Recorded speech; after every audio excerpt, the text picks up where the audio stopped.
Joe Biden is the president-elect of the United States. He also served as Barack Obama's vice president from 2008 to 2016. Who is Joe Biden?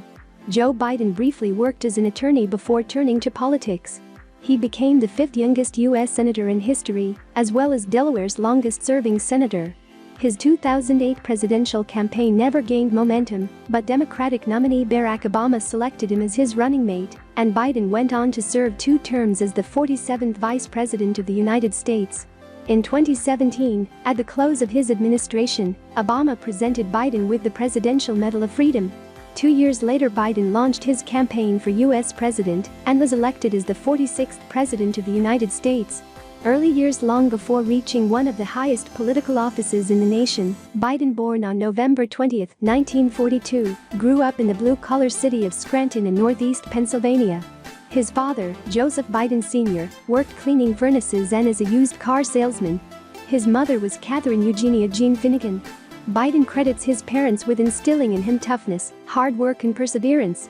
He has recalled his father frequently saying, "Champ, the measure of a man is not how often he is knocked down, but how quickly he gets up." He's also said that when he would come home sullen because he had been bullied by one of the bigger kids in the neighborhood, his mother would tell him, "Bloody their nose so you can walk down the street the next day." Biden attended St. Paul's Elementary School in Scranton. In 1955, when he was 13 years old, the family moved to Mayfield, Delaware, a rapidly growing middle-class community sustained primarily by the nearby DuPont Chemical Company. As a child, Biden struggled with a stutter, and kids called him Dash and Joe Impedimenta to mock him. He eventually overcame his speech impediment by memorizing long passages of poetry and reciting them out loud in front of the mirror. Biden attended the St. Helena School until he gained acceptance into the prestigious Archmere Academy. Although he had to work by washing the school windows and weeding the gardens to help his family afford tuition, Biden had long dreamed of attending the school, which he called the object of my deepest desire, my Oz. At Archmere, Biden was a solid student and, despite his small size, a standout receiver on the football team. He was a skinny kid, his coach remembered, but he was one of the best pass receivers I had in 16 years as a coach. Biden graduated from Archmere in 1961. College, marriage and law school. Biden attended the nearby University of Delaware, where he studied history and political science and played football. He would later admit that he spent his first 2 years of college far more interested in football, girls and parties than academics. But he also developed a sharp interest in politics during these years, spurred in part by the inspiring inauguration of John F. Kennedy in 1961. On a spring break trip to the Bahamas during his junior year, Biden met a Syracuse University student named Nelia Hunter and, in his own words, fell ass over tin cup in love at first sight. Encouraged by his new love, he applied himself more fully to his studies and was accepted into the Syracuse University Law School upon his graduation from Delaware in 1965. Biden and Hunter married the next year, in 1966. Biden was at best a mediocre law student. During his first year at Syracuse, he flunked a class for failing to properly cite a reference to a law review article. Although he claimed it was an accidental oversight, the incident would haunt him later in his career. Early political career. After graduating from law school in 1968, Biden moved to Wilmington, Delaware, to begin practicing at a law firm. He also became an active member of the Democratic Party, and in 1970 he was elected to the New Castle County Council. While serving as councilman, in 1971, Biden started his own law firm. In addition to his increasingly busy professional life, Biden had 3 children. Joseph Biden III, born in 1969, Hunter Biden, born in 1970, and Naomi Biden, born in 1971. "Everything was happening faster than I expected," Biden said about his life at the time. In 1972, the Delaware Democratic Party encouraged a 29-year-old Biden to run against the popular Republican incumbent J. Caleb Boggs for the United States Senate. Although few thought he stood any chance, Biden ran a tireless campaign organized mostly by family members. His sister, Valerie Biden Owens, served as his campaign manager, and both of his parents campaigned daily. That November, in a tight race with a large turnout, Biden won an upset victory to become the 5th youngest U.S. senator elected in the nation's history. Family tragedy. Just as all of Biden's wildest dreams seemed to be coming true, he was struck by devastating tragedy. A week before Christmas in 1972, Biden's wife and 3 children were involved in a terrible car accident while out shopping for a Christmas tree. The accident killed his wife and daughter and severely injured both of his sons, Beau and Hunter. Biden was inconsolable and even considered suicide. He recalls, "I began to understand how despair led people to just cash in, how suicide wasn't just an option, but a rational option. I felt God had played a horrible trick on me, and I was angry." Nevertheless, at the encouragement of his family, Biden decided to honor his commitment to representing the people of Delaware in the Senate. He skipped the swearing-in ceremony for new senators in Washington and instead took the oath of office from his son's hospital room. In order to spend as much time as possible with his sons, Biden decided to continue to live in Wilmington, commuting to and from Washington each day by Amtrak train, a practice he maintained through his entire long tenure in the Senate. Senate years from 1973 to 2009, Biden served a distinguished Senate career. During his time in the Senate, Biden won respect as one of the body's leading foreign policy experts, serving as chairman of the Committee on Foreign Relations for several years. His many foreign policy positions included advocating for strategic arms limitation with the Soviet Union, promoting peace and stability in the Balkans, expanding NATO to include former Soviet bloc nations, and opposing the First Gulf War. In later years, he called for American action to end the genocide in Darfur and spoke out against President George W. Bush's handling of the Iraq War, particularly opposing the troop surge of 2007. In addition to foreign policy, Biden was an outspoken proponent of tougher crime laws. In 1987, Supreme Court nominee Robert Bork's failure to receive confirmation was largely attributed to harsh questioning by Biden, who was then chairman of the Senate Judiciary Committee. In 1994, Biden sponsored the Violent Crime Control and Law Enforcement Act to add 100,000 police officers and increase sentences for a host of crimes.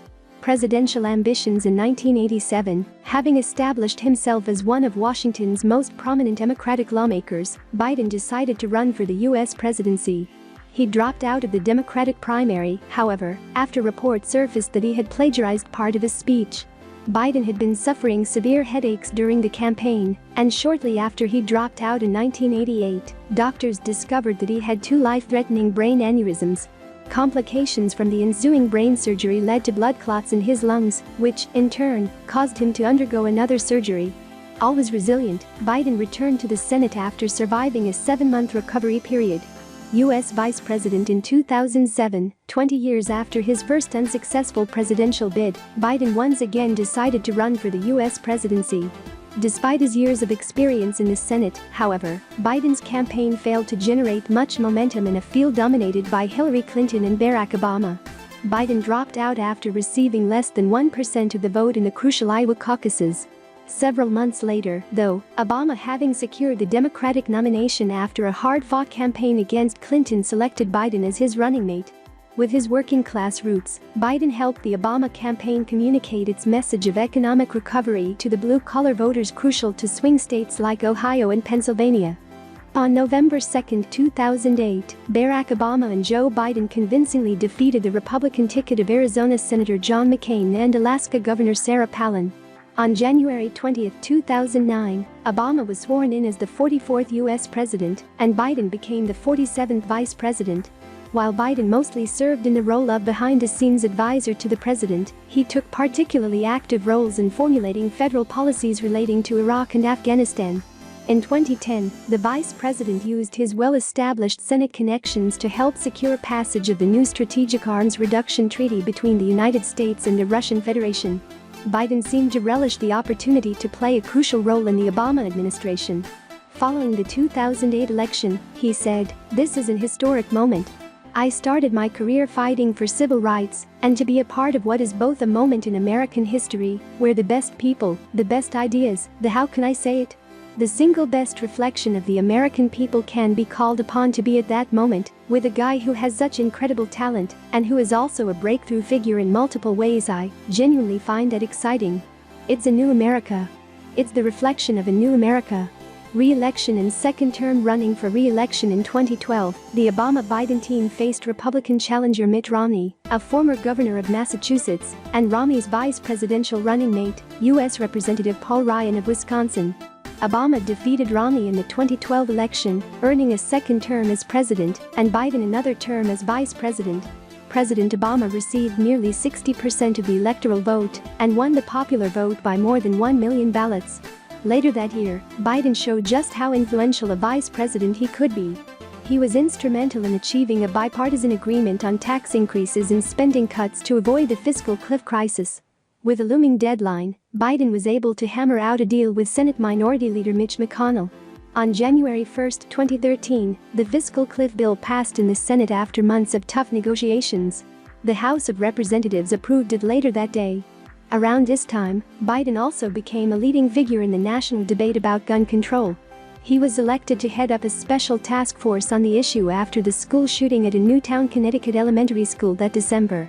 Biden delivered solutions for reducing gun violence across the nation to President Obama in January 2013.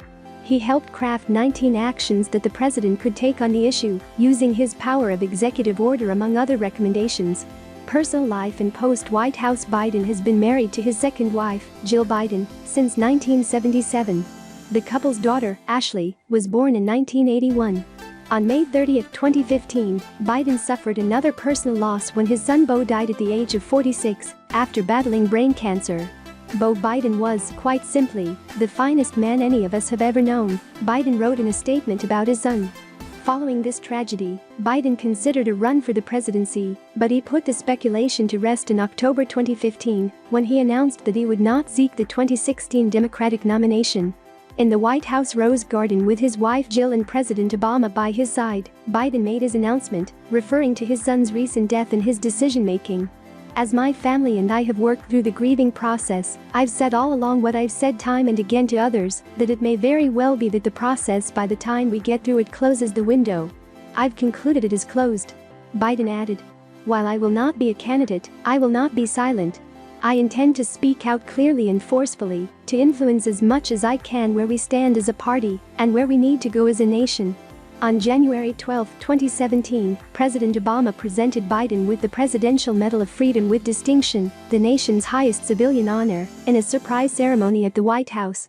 Obama called Biden the best vice president America's ever had and a lion of American history, and told him he was being honored for faith in your fellow Americans, for your love of country and a lifetime of service that will endure through the generations. Biden gave an emotional impromptu speech thanking the president, First Lady Michelle Obama, his wife Jill and his children. As promised, Biden refused to remain quiet even after leaving office. Known for his opposition to Obama's successor, Donald Trump, he occasionally surfaced to criticize the 45th president. At an October 2017 event he declared that Trump doesn't understand governance, and the following month he blasted a White House incumbent for his seeming defense of white nationalist groups. Additionally, Biden occasionally revealed his mixed feelings on bypassing the chance to run for president in 2016. In March 2017, he said he could have won, and in November, he elaborated on those thoughts in an interview with Oprah Winfrey. No woman or man should announce they're running for president unless they can answer two questions, he said. 1. Do they truly believe they're the most qualified person for that moment? I believed I was, but was I prepared to be able to give my whole heart, my whole soul, and all my intention to the endeavor? And I knew I wasn't. A few weeks later, on the talk show The View, Biden had a much-publicized interaction with co-host Meghan McCain, whose dad, Senator John McCain, had been diagnosed with the same brain cancer that killed Beau Biden. When Meghan McCain became visibly upset while discussing the disease, the VP gently took her hand to console her, pointing out how Senator McCain inspired everyone with his courage. There is hope, he said. And if anybody can make it, your dad can. In an interview with Al Sharpton the following spring, Biden said he hadn't ruled out running for president in 2020, though he still hadn't recovered enough from his son's death to devote himself to the effort. I'm really hoping that some other folks step up, he said. I think we have some really good people. I got to walk away knowing that there's somebody who can do it and can win because we've got to win. We've got to win in 2020. The results of a Harvard Capps Harris poll in June suggested that Democrats weren't ready to let Biden walk away just yet, as he topped the poll with 32% of participants naming him their favorite for the party's nomination in 2020.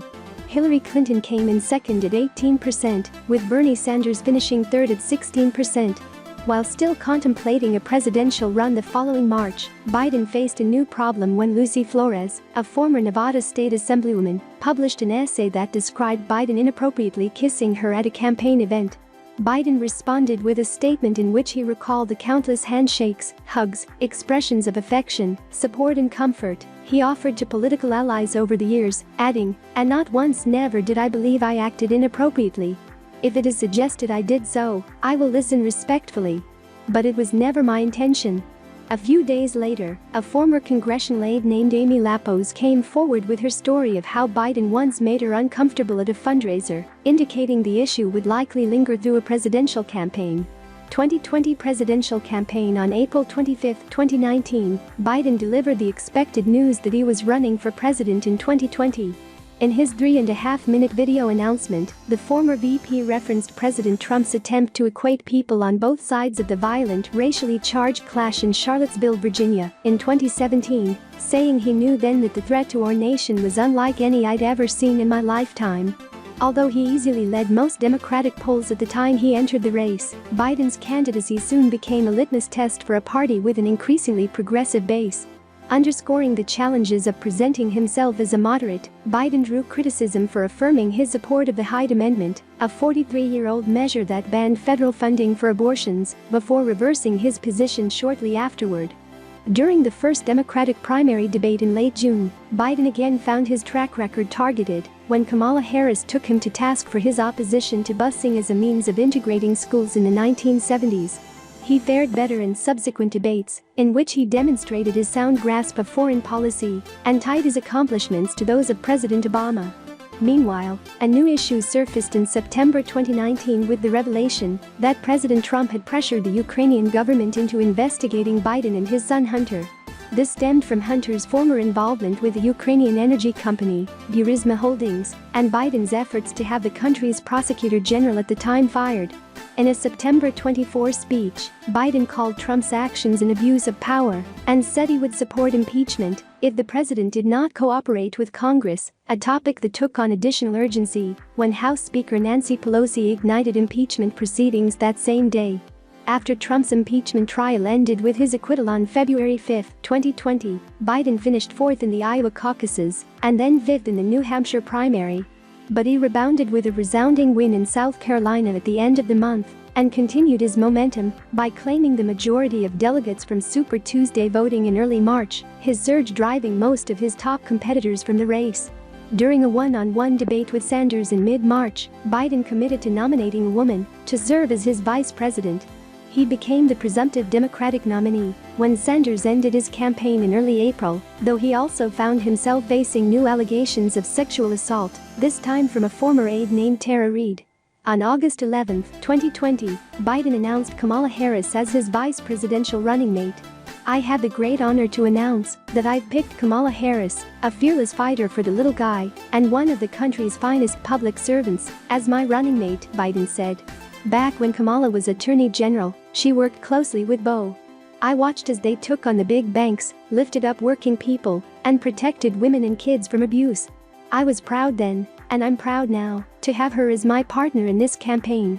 In August, Biden officially became the 2020 Democratic presidential nominee. Presidential debates with Trump. The much-anticipated first presidential debate between Biden and Trump on September 29, 2020, was a messy affair marked by frequent interruptions and heated discussions that quickly spiraled off topic. A flustered Biden called his opponent a clown, but he also managed to get in several shots at the president's handling of the coronavirus pandemic and emphatically presented his views on law enforcement and climate change. A second debate was scheduled for October 15, but after Trump declined to do a virtual debate, town halls for both candidates were scheduled instead. With microphones often muted during the third debate on October 22, Biden faced fewer interruptions as he articulated his positions on healthcare, immigration overhaul and green jobs. He also again unloaded on the president for his coronavirus management and policy of separating migrant children from their parents at the border, drawing a clear distinction between their styles with the declaration that America's character is on the ballot. 2020 election win with several states counting mail-in ballots well past the close of polling places on November 3, 2020, the race remained too tight to call into the next day. However, the tide began shifting in Biden's favor with the announcements of his victories in Wisconsin and Michigan, along with reports of his leads in Arizona, Nevada, and Georgia. Meanwhile, President Trump launched a series of lawsuits that alleged voter fraud and sought to halt the counting in battleground states. On November 7, 2020, 4 days after Election Day, Biden was declared as the 46th president-elect after winning Pennsylvania. Along with earning a record 74 million plus votes, the soon-to-be 78-year-old was set to become the oldest president in the nation's history. "America, I'm honored that you have chosen me to lead our great country," Biden tweeted. "The work ahead of us will be hard, but I promise you this, I will be a president for all Americans, whether you voted for me or not. I will keep the faith that you have placed in me."